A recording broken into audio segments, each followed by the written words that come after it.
slowdown, now! Bloodhound mix! Hold him down! We're not gonna make it! Torpedoes armed and ready! Fire on my command, fire! All stations report no damage. Same heading. Full speed ahead. All subs ready, torpedo. Armed and ready. Fire!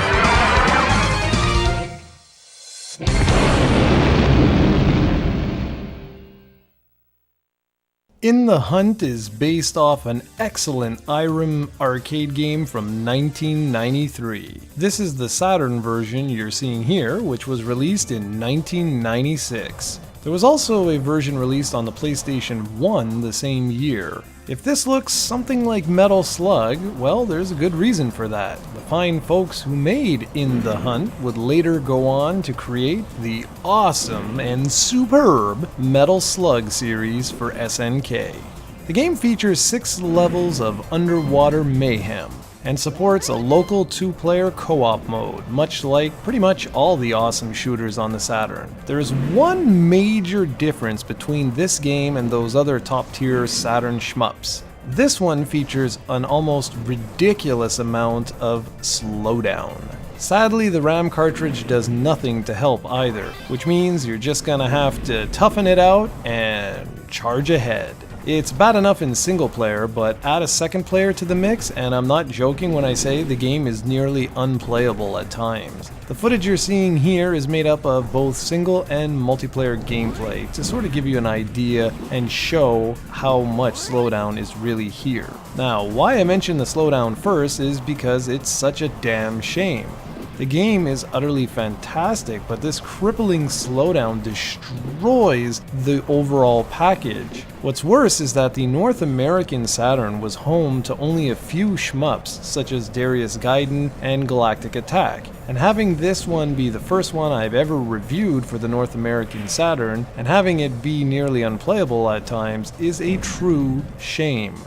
Thankfully, it's a joke to import games on the Saturn, so I highly recommend you go check out the countless other great shmups on the system if you're into the genre. Okay, complaining aside, In the Hunt is a really unique shooter in that you take control of a submarine and the whole game takes place underwater. Another unique feature is that unlike virtually all the other shooters out there, you control whether or not your sub moves forward. Typically in this genre, you're always being pulled forward or the screen is always scrolling. But here, the pacing is much slower and allows you to traverse the game at your own leisure. That said, don't spend too much time just sitting around, or eventually you'll find yourself in a situation where you can't possibly dodge all the incoming projectiles. Speaking of projectiles, there sure are a ton of things trying to kill you. Not only do you have to contend with all the enemies underwater, but there's also planes above you that are constantly dropping bombs. There are other hazards in the environments like mines, exploding buildings that have fallen into the ocean, and much more. Your sub is equipped with torpedoes that shoot straight ahead of you, but you also have depth charges and missiles that can be used to destroy enemies above and below you. One cool effect I like is that if you're far underwater, your missiles won't be able to breach the surface of the water.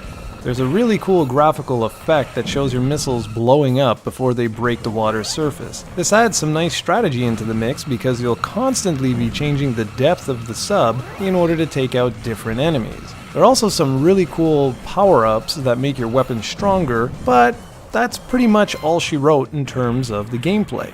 The boss battles too are pretty badass, I must admit. The graphics are superb, featuring a very similar style to that of Metal Slug. There are a lot of destructible objects in the environments, and the animations are beautiful. The attention to detail is absolutely incredible. There's no sprite flickering here, it's all smooth and sexy, and like I said, it really is reminiscent of the Metal Slug series.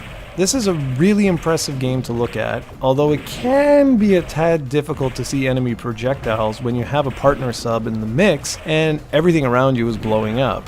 But that's a minor gripe. The audio is also quite good, featuring a rocking soundtrack and excellent sound effects. The Japanese version, known as Kaitei Daisensou, features unlimited continues, whereas the North American version doesn't. That means if you plan to pick up the local version, you're gonna spend a heck of a lot of time practicing with this one. Once you hit level 4, the game changes its mission from killing you to utterly obliterating you and everything you stand for. The slowdown sure doesn't help matters though. The Japanese version goes for around $40 or so these days, whereas the North American version can fetch upwards of $50 to $70 depending on the condition. The game has become somewhat rare today for some reason, and I think it's got to do with the fact that there were so few shooters released on the system, at least in North America. The long box PlayStation 1 version goes for around the same price as its Saturn counterpart, and I've actually heard that the slowdown isn't quite as bad, which is really unusual considering the Saturn is known as a 2D powerhouse. If you enjoy shooters, it's hard for me to really recommend this one because of all the slowdown. Yet at the same time, I'm a sucker for this genre and did have a lot of fun trying to make my way through the game to capture the footage you see here. I say, if you can find it at a good price, give it a shot and let me know what you think. It's In the Hunt for the SEGA Saturn.